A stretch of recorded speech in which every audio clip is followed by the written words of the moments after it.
Dawn McGee here from Royal LePage Atlantic. I'm here to give you a real estate report for Nova Scotia, Canada for the first week of April 2020.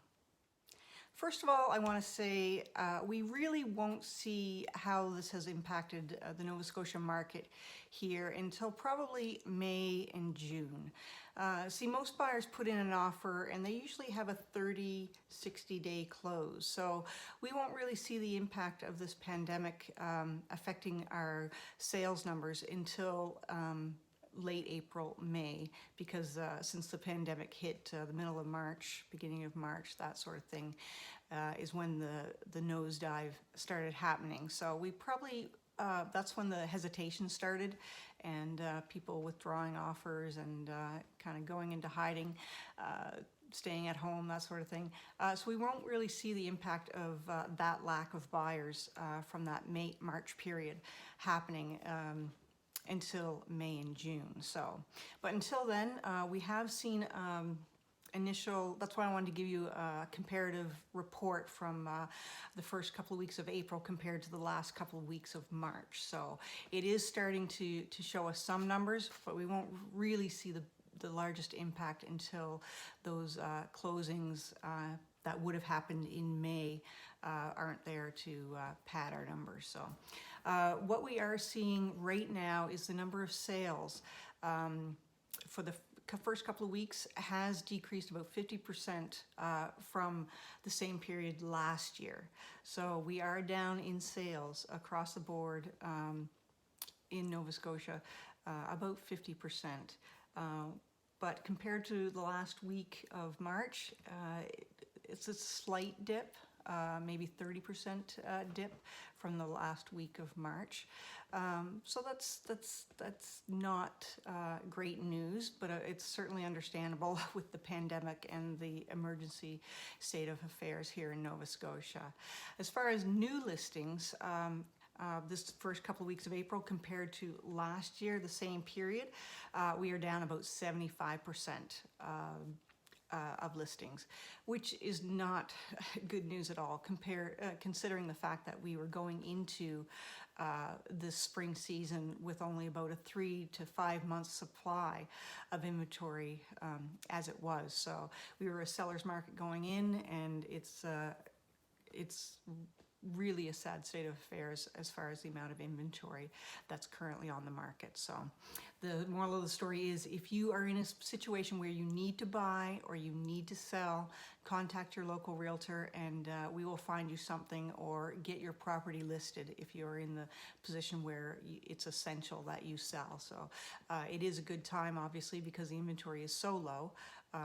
So people are, in fact, getting multiple offers or competing offers on their property because the inventory is so low, even though there is a pandemic going on, just because of the state of inventory. So I also wanted to go on and talk about how the COVID-19 is impacting the real estate market in general.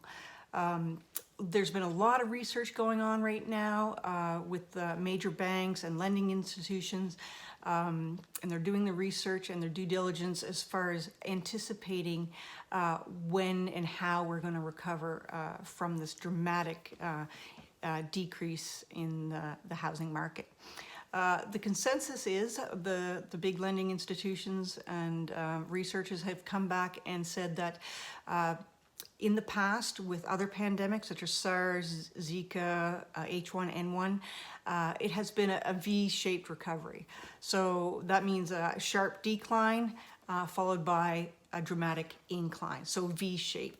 So it should be, as fast as we decline, we should be coming back up just as fast and at the same rate. So so just going on what history states with the previous pandemics and the previous outbreaks, it has been a V-shaped recovery. So keep that in mind, or keep in mind the fact that this is a health crisis, not a housing crisis. So a lot of people are screaming, oh, it's the same as the recession in 2008 and the housing crash in 2008. No, there's a lot of factors that are different from that period, and I'll go into that in a bit later. But as far as what the banks are saying is that we're looking at a V-shaped recovery.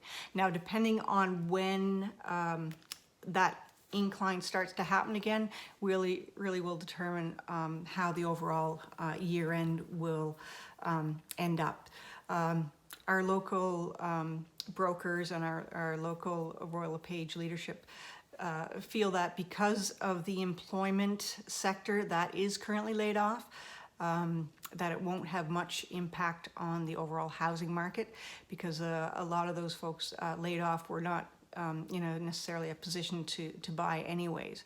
A lot of the part-timers or contract workers were the first to be laid off. So and I'm personally hoping that with the CERB payments or the emergency relief payments, that folks will be staying on top of their bill payments and making sure their credit scores remain intact, so that they are in a position to buy once we come out of this. So we are hoping that the unemployment rate only lasts hopefully for like a 2-year period. That's what the experts are saying.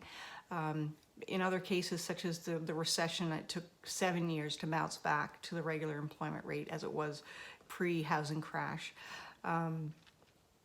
So because of the sectors of unemployment, the folks that are being laid off, we're hoping that it will also help the recovery rate.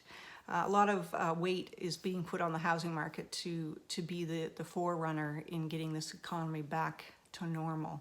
So there's a lot of pressure on us right there.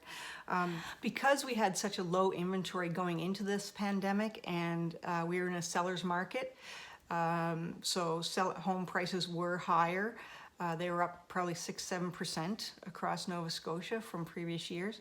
So because we were going into the pandemic with low inventory, that demand is still most likely going to be there as we come out of it. So while we may not see the housing price increases that we started out with at the beginning of the year, chances are we'll end up at like a negative market value increase by the end of the year.